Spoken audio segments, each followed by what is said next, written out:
Allez gros, c'est parti. Let's go. Let's go. Salut les triathlètes, j'espère que vous avez la pêche.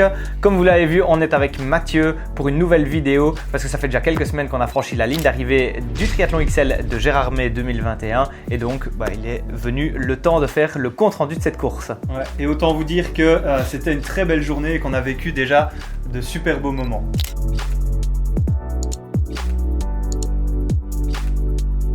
Ouais, c'est vrai que toi déjà c'était ton premier triathlon, ton tout premier triathlon puisque tous les autres triathlons sur lesquels tu étais inscrit avaient été annulés. Et puis alors moi c'était on va dire un half que j'avais pas très bien préparé, donc j'étais pas aussi bien entraîné que d'habitude, mais je pouvais bénéficier quand même de l'expérience acquise lors des dernières années. Dans ce compte rendu, on n'a pas envie de vous parler de 36 000 détails de puissance, de fréquence cardiaque, de nos allures. On ne va pas rentrer dans tout ça. On a vraiment simplement envie de vous raconter la journée qu'on a vécue tous les deux. Parce que il y a des petites anecdotes assez drôles, assez stressantes qu'on a vécues chacun. Et puis en passant juste à côté de la moto, qui est-ce que je vois? François en train de... Et voilà, on va vous raconter tout ça. Yes. Allez, c'est parti alors. C'est parti. Donc la semaine de la course, pour moi ça a été une belle semaine d'affûtage après une longue prépa. Donc voilà, le but de la semaine d'affûtage c'était de diminuer le volume progressivement tout en gardant quelques intensités quand même. Pour moi ça s'est super bien passé et franchement à ce stade-là j'étais relativement confiant sur mon état de forme et je me sentais prêt. Ouais, c'est vrai que moi de mon côté, même si c'est la saison je pense où je me suis le moins entraîné depuis que je fais du triathlon, même si la prépa était minime, j'ai quand même réussi à caler quelques belles séances, quelques gros enchaînements au mois d'août. Donc je savais que même avec une petite préparation, si je voulais arriver le plus en forme possible le jour J, il fallait quand même que je me repose. Donc j'ai fait un affûtage, on va dire, d'une dizaine de jours avant la course et j'ai juste gardé quelques petites séances de courte durée uniquement pour avoir les sensations, quoi. Bon, après ça, 2 jours avant la course, donc jeudi soir, il était grand temps de préparer ses affaires. Donc pour moi, ça a été mon premier coup de pression, premier pactage de triathlon, on va dire ça comme ça. Et donc voilà, j'ai eu un petit coup de stress, mais finalement j'ai une checklist qu'on a établie, que François a déjà établie par le passé, et j'ai suivi ma checklist pour être sûr de ne rien oublier. Mais voilà, petit coup de stress quand même dès le jeudi soir. Ouais, c'est vrai que moi à l'opposé c'était plutôt assez tranquille puisque j'ai quand même l'habitude, même si mon dernier triathlon ça remonte quand même à 2019 avec l'Ironman de Nice, mais voilà, c'était assez cool dans les préparatifs. Et puis on a pris alors la voiture vendredi matin pour arriver vendredi après-midi sur Gérardmer, et alors là ça nous a permis d'aller chercher les dossards, de faire une petite sortie vélo d'une vingtaine de minutes pour se décrasser les jambes. Et là, alors qu'il faisait magnifique durant tout le trajet et qu'ils annonçaient une météo de dingue pour la course, et bien en fait on s'est fait rincer pendant 20 minutes après 200 mètres une fois qu'on était sur le vélo. Mais voilà, c'était assez... Je me souviens, j'étais derrière et j'arrêtais pas de lui dire c'est bon, on rentre même après 5 minutes. Et lui il me gueulait dessus en disant ouais, c'est bon, il faut au moins faire 20 minutes. Oui, moi je le sentais bien qu'après toute la voiture, il fallait quand même un peu se décrasser les jambes. Je voulais être sûr de checker aussi le matériel. C'est toujours important quand même le vélo, la veille de la course, la dernière fois que vous allez monter sur le vélo, de faire un petit check de toutes les vitesses, être sûr que tout passe bien. Et puis voilà, je trouvais que la petite mise en jambe était importante. Ouais. Et puis après ça, qu'est-ce qu'on a fait? On a fait le repérage du parcours vélo en voiture, ça super important aussi. Ça permet de reconnaître notamment Gérardmer qui est assez technique au niveau des descentes, connaître les virages, les trajectoires. Donc voilà, on a fait ça vendredi soir. Et puis notre famille, donc le reste de notre famille arrivait un peu plus tard au chalet dans la soirée. Donc à ce moment-là, ça a été l'effervescence parce qu'on devait un peu tout planifier pour le lendemain avec eux, où est-ce qu'ils allaient être, etc. Finalement, on n'a pas été dormir aussitôt que ce qu'on aurait voulu, parce qu'on sait que la nuit est toujours courte. Mais bon, une fois au lit, de mon côté en tout cas, j'ai trouvé le sommeil assez facilement. Donc ça, c'était une bonne chose. Moi, j'étais assez... zen aussi, habitué par cette situation. Donc finalement, j'apprécie plus le moment qu'autre chose, quoi. Ouais.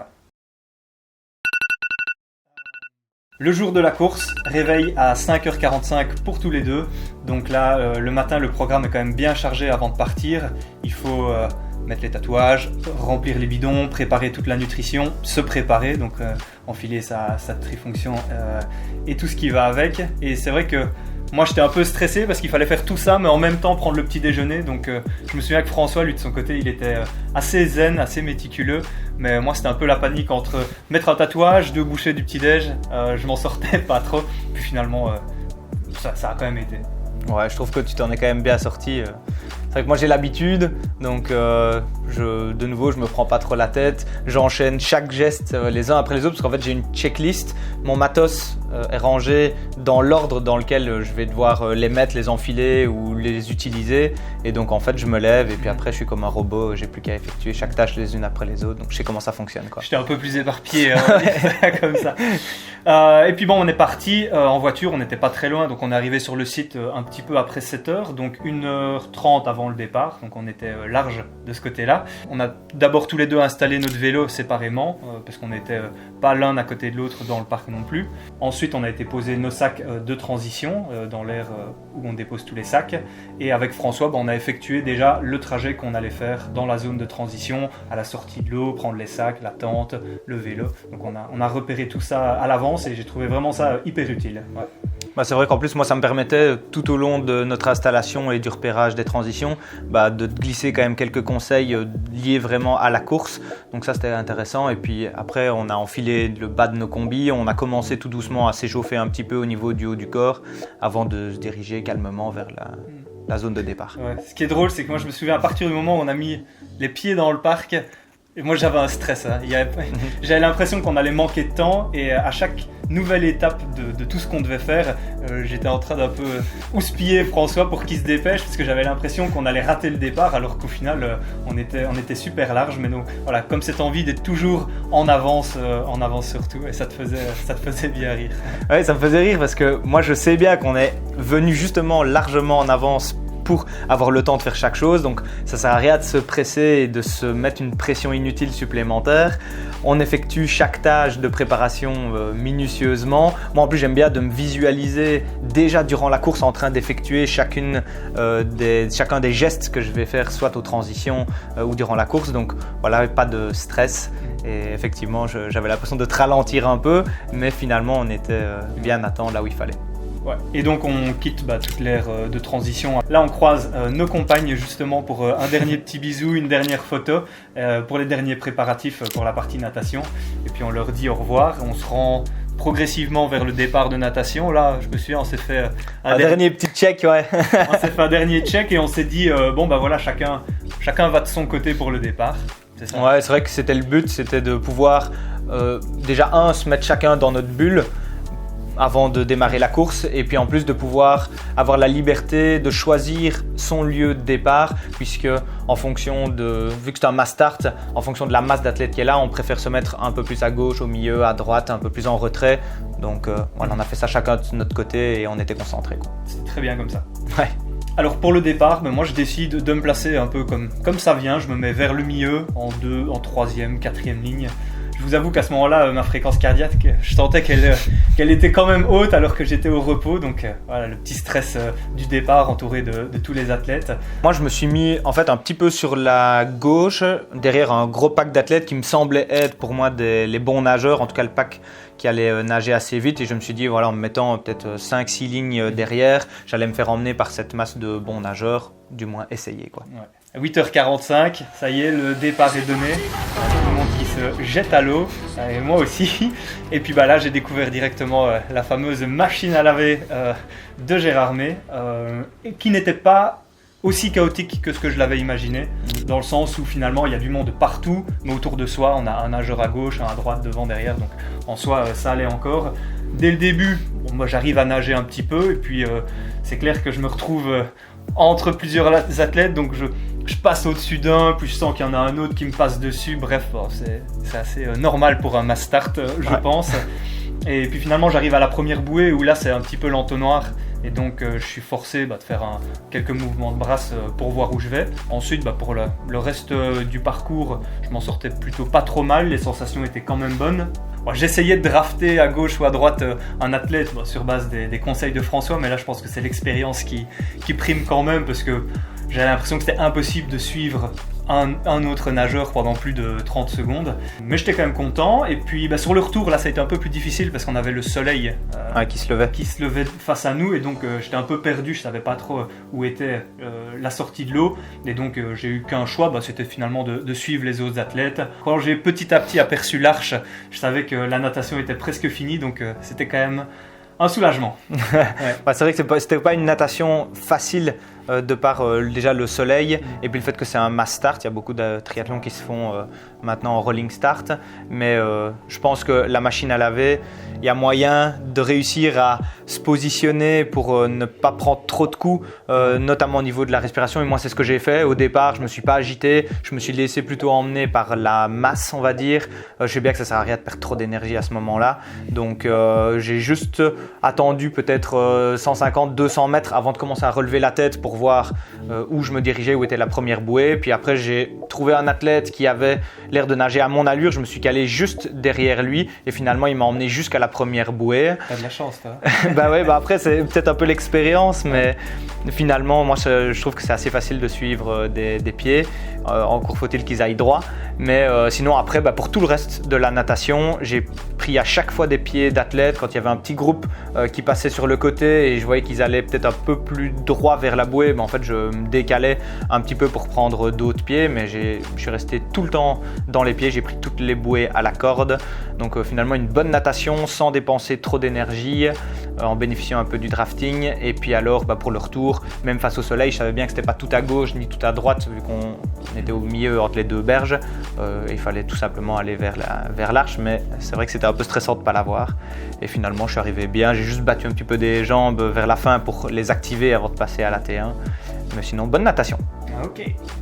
À la sortie de l'eau, bonne sensation. En plus, tous les supporters sont là, ça donne un boost de malade. Ça faisait longtemps que j'avais plus vécu de course, donc c'était plaisant. Et puis, transition, ça veut dire qu'il faut pas traîner. Donc, je fonce quand même vers le parc de transition. Je récupère le sac. J'avais déjà enlevé mon bonnet, mes lunettes et j'avais déjà baissé la combi sur le chemin. Puis, j'arrive dans la tente de transition, je baisse la combi, je la remets dans le sac. Je prends le casque que je mets en courant en allant vers mon vélo et puis je décroche mon vélo, je cours jusqu'à la sortie du parc et puis je saute sur le vélo.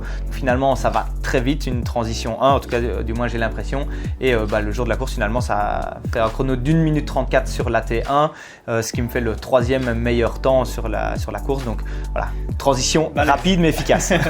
Tranquille toi. Ouais, mais toi je me doute que ça a peut-être pas été aussi simple sur ta première T1. Non, moi ça a été une sacrée aventure la T1. Finalement je sors de l'eau très content de ma natation, puis là je découvre l'effervescence, il y a du public partout, ça crie, c'est génial. Donc pareil que François, j'enlève la combi en courant et puis là il y avait tous les couloirs avec les sacs et malheureusement je me trompe de couloir alors qu'on avait super bien repéré ça le matin même.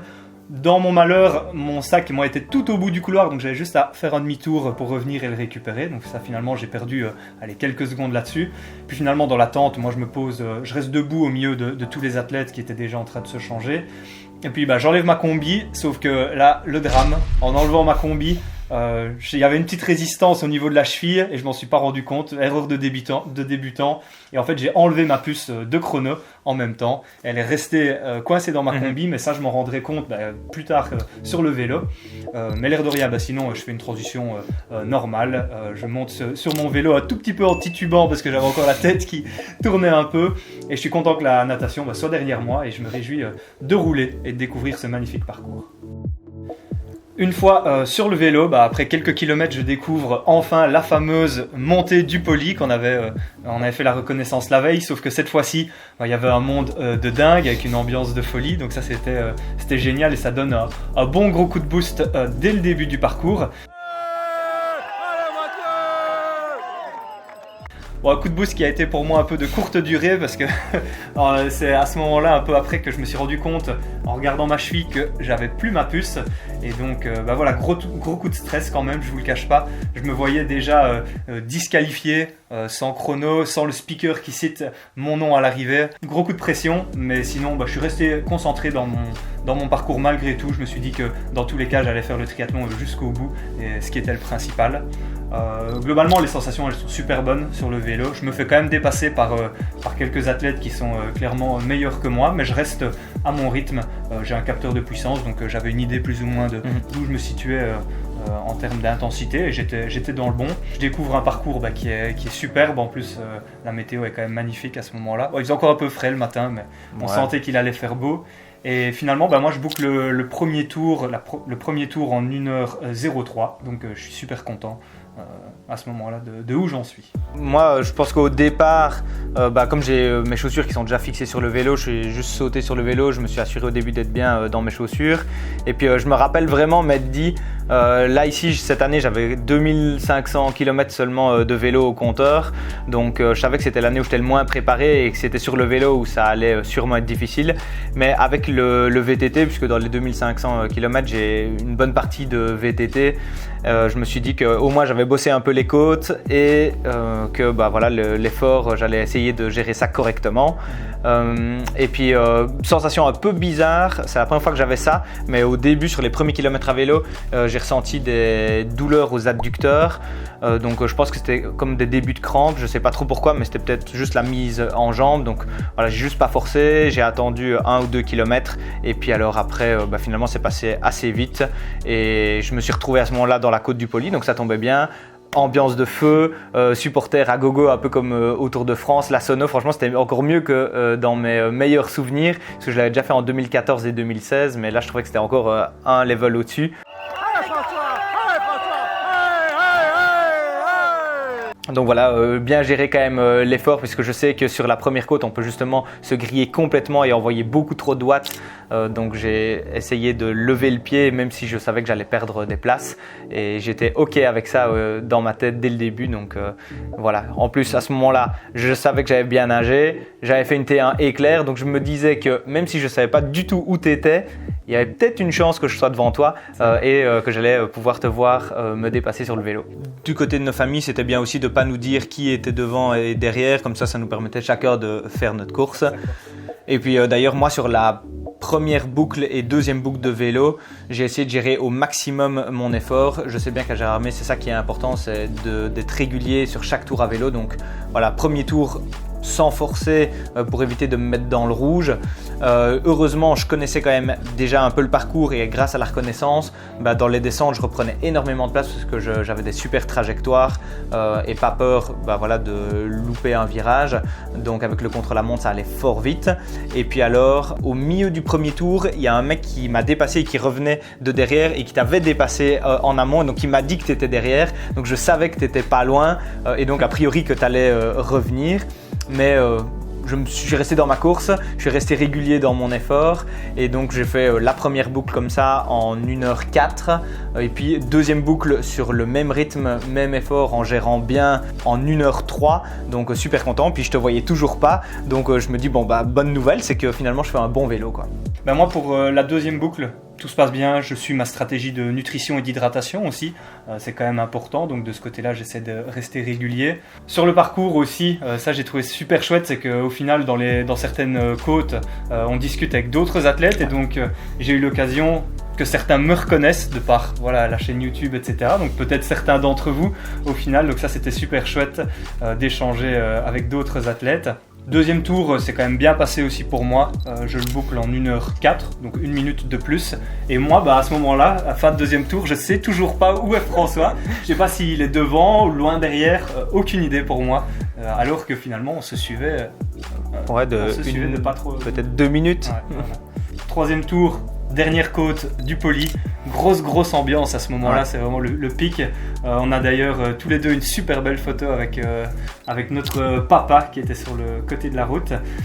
Et puis après la côte du Poli, donc à peu près à 2 heures, ça faisait déjà 2 heures de vélo, je passe pour la dernière fois le long du lac de Longemer, une portion plate en faux plat descendant, donc relativement rapide.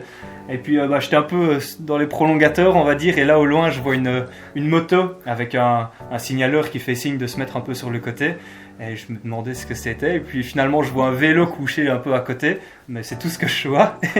Et puis en passant juste à côté de la moto, qui est-ce que je vois? François en train de réparer sa roue. Et donc à ce moment-là moi j'ai tout juste le temps de le reconnaître et de lui crier « Ça va bro ?» Et puis toi tu m'as répondu. Ouais, je t'ai dit que j'avais tout simplement crevé, mais ça passait tellement vite que impossible d'échanger plus de nouvelles. Donc moi je suis resté dans ma course, mais c'est clair qu'à ce moment-là j'avais qu'un espoir, c'était qui répare vite sa crevaison. Mais je vous avoue qu'au moment où je l'ai vu, Il y a eu deux choses dans ma tête, soit je me disais que je venais de le doubler carrément, que je lui prenais un tour, ça je me suis rendu compte qu'en fait c'était pas possible, et donc c'est à ce moment-là que j'ai constaté que depuis le début de la course il était en fait devant moi, cet enfoiré. Et ouais mon gars. Et qu'il était, voilà, il était devant depuis le début, et que à ce moment-là, voilà, la course dans la course, je repassais devant sur souci mécanique. Mais vas-y, ça s'est passé comment en fait ce côté-là? En fait tout simplement, donc au début du 3e tour, je me dis que j'en ai gardé quand même sous la pédale finalement, donc j'ai une bonne pêche, ça se passe bien dans le poli au début, donc je pense que je vais faire encore un bon 3e tour, et là directement là après la descente du poli, je chope en fait un bout de métal sur la route, enfin je le savais pas au début, mais voilà, donc directement ça a été vite, crevaison roue arrière. Donc obligé de m'arrêter sur le côté. Au début je me suis dit mince, c'est dommage, je fais une bonne course, puis je me suis dit bon après tout c'est pas grave, c'était pas une course sur laquelle j'avais des ambitions, que j'avais vraiment préparé, donc il fallait bien que ça arrive un jour. Et puis voilà, je me suis mis sur le côté, j'ai retiré la roue arrière, retiré mon kit de réparation, dégonflé, tout enlevé, et finalement il fallait que je change la chambre à air, et je suis assez fier de moi parce que sur le coup je me suis rappelé de passer quand même mon doigt dans le pneu pour être sûr de voir s'il n'y avait pas une épine ou quelque chose. C'est là que j'ai remarqué qu'il y avait un petit bout de métal qui était enfoncé dans le pneu, donc j'ai pu le retirer. Il y avait tous les athlètes à côté qui passaient tous comme des boulets de canon, certains qui me disaient courage mec, donc bien sympa de m'encourager. Il y a l'arbitre qui est arrivé derrière et qui s'est mis un peu en amont pour éviter que quelqu'un ne me rentre dedans vu que j'étais sur le côté de la route. Et puis voilà, j'ai vu mon frère passer, je me suis dit que c'était bien pour lui, j'ai vu qu'il était toujours bien dans sa course, donc tant mieux. Et finalement je me suis dit ça relance la course dans la course, puisque le temps de réparer ma roue, j'ai dû perdre environ 8 minutes, et puis je suis reparti toujours avec une bonne énergie, sans trop, on va dire, m'être fait je me suis pas trop déconcentré de ma course malgré ça, et je me suis dit voilà, est-ce que j'arriverai à te rattraper sur la course à pied? C'était la question qui me trottait dans la tête, mais sinon j'ai continué à profiter de la suite du parcours, et j'ai bouclé correctement, on va dire, ce 3e tour. Combien de temps pour le dernier tour? Dernier tour en 1h11, et j'ai regardé sur ma montre, j'ai vraiment perdu 8 minutes le temps de réparer, donc au final ça m'aurait fait un tour en 1h03, donc un vélo super régulier, 1h04, 1h3, 1h3, donc super content avec des bonnes sensations. Finalement, moi pour le dernier tour, je mets 1h09, donc voilà, je me sentais, je sentais que je commençais à fatiguer dans le dernier tour, mais je préférais ne pas m'enflammer non plus pour en garder un peu pour la course à pied qui venait ensuite. Donc c'était le bon moment de se reposer dans les descentes, de prendre de bonnes trajectoires, profiter une dernière fois du beau paysage.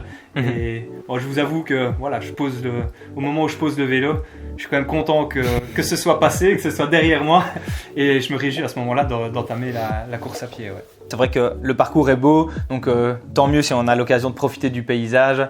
Quand il y a une bonne météo comme ça, c'est vraiment un pur régal de rouler sur les routes de Gérardmer.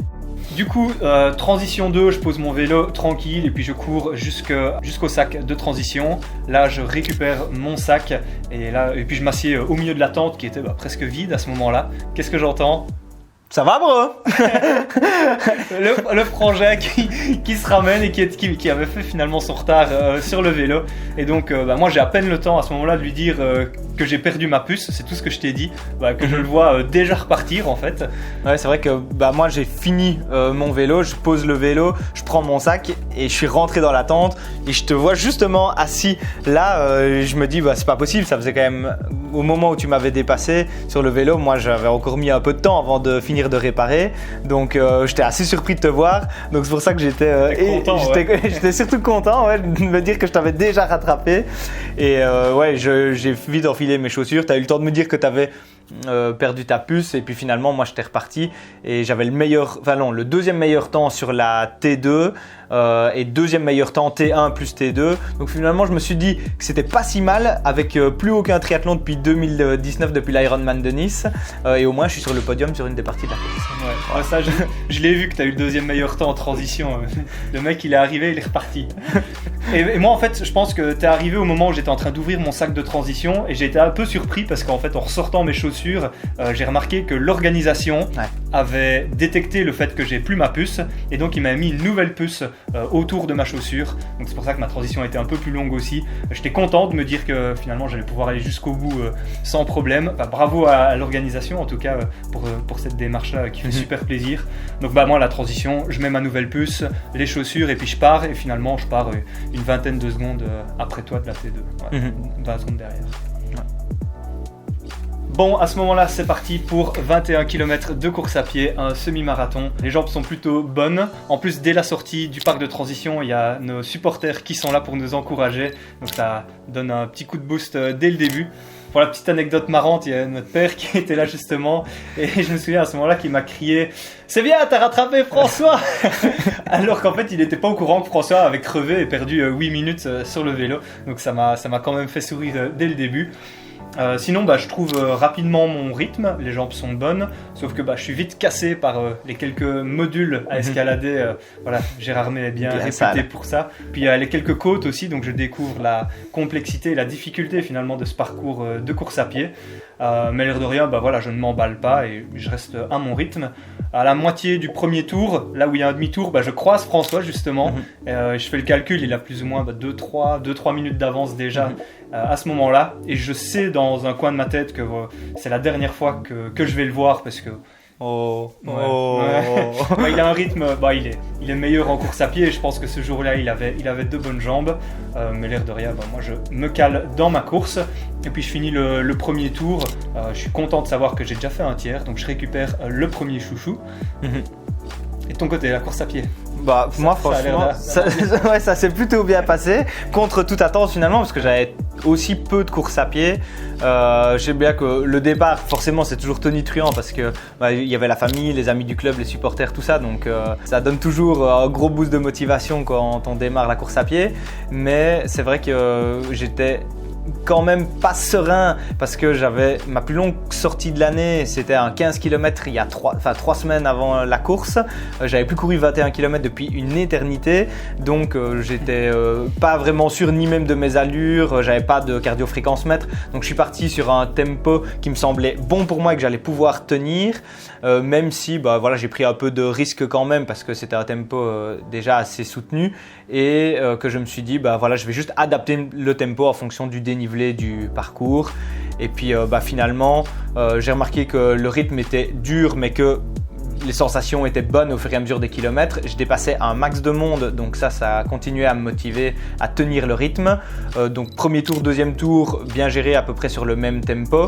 Début du troisième tour, j'ai commencé à sentir que ça devenait difficile et que les choses compliquées arrivaient. Mais j'ai serré les dents, j'ai toujours veillé à bien m'hydrater et prendre quelques chips au sel. Moi, c'est un truc qui fonctionne bien, le salé sur la course à pied.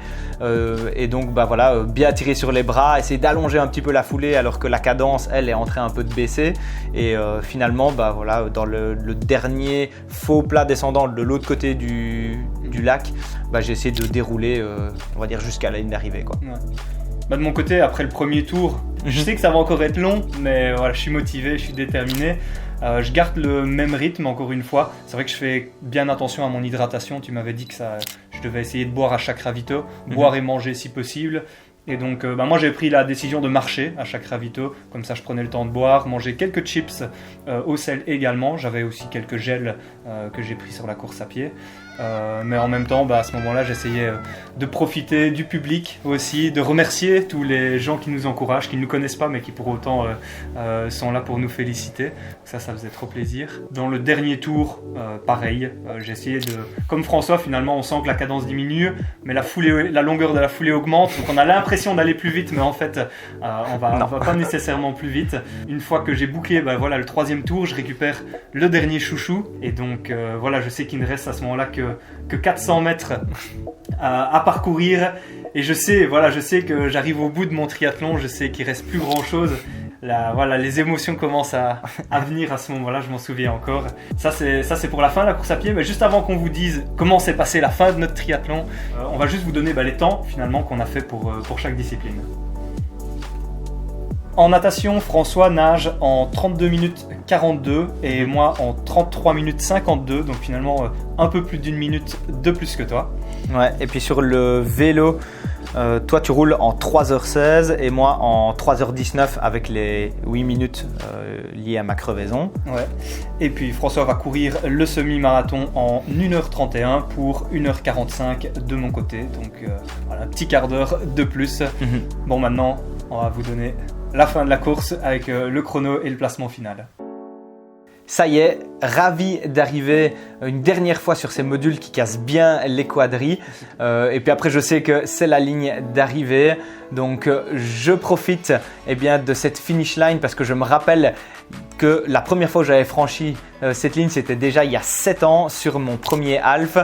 Et finalement, j'ai vécu une journée tout aussi exceptionnelle avec un magnifique soleil, avec mon frangin sur la course, avec toute la famille pour nous encourager, les amis du club qui étaient là aussi. Je me tracasse pas du chrono final, c'est juste un instant magique dont je peux profiter parce que je sais que ça passe vite. Heureusement qu'on en garde des souvenirs plein la tête. Et finalement, quand je me retourne après avoir franchi la ligne, je vois le chrono 5h26 et 86e. J'étais assez étonné parce que si je retirais le temps perdu à réparer, ça m'aurait fait finalement mon record sur le parcours. Mais voilà, la ligne d'arrivée est franchie, la journée a été belle. Donc maintenant, j'attends longuement, Mathieu. Longuement, Mathieu. Je me rappelais, j'étais frigorifié. 15 minutes les plus longues de ma vie. J'en profite pour discuter un petit peu avec les autres triathlètes qui franchissent la ligne aussi pour partager et échanger un petit peu avec eux. Et puis voilà, quelques minutes à t'attendre. Ouais. Ça va pour quelqu'un qui avait estimé 5h45, finalement tu t'en sors bien. J'avoue que j'étais loin d'imaginer finalement une performance comme ça. Donc voilà, c'était le premier surpris. J'en ai bien profité. Extra.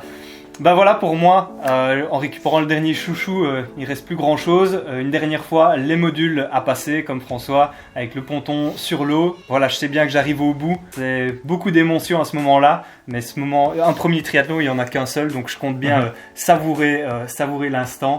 Donc voilà, Gérardmer, on est au-dessus, on voit les 50 derniers mètres qui nous restent à parcourir. Je vois qu'il n'y a personne devant, il n'y a personne derrière moi non plus, donc j'ai ce moment pour moi tout seul, donc je m'élance sur le tapis rouge. Je me souviens que je cours avec les 2 index vers le ciel pour me souvenir que c'était mon premier triathlon. Et puis à ce moment-là, je franchis la finish line avec notre fameuse pause de finisher avec une patate d'enfer. Et donc, je suis finisher de mon premier half de ce triathlon XL de Gérardmer. Et pour moi, ce sera en 5h41 et donc à la 156e position. Voilà, un petit quart d'heure après François. Et une magnifique course pour un premier triathlon, premier half. Franchement, tu as de l'avenir quand même devant toi et je me réjouis de batailler encore à tes côtés sur d'autres courses. Voilà, hyper fier, hyper content de la journée, c'était magnifique. Et donc là, je marche, je retrouve François. On se félicite mutuellement et puis voilà, c'était une magnifique journée.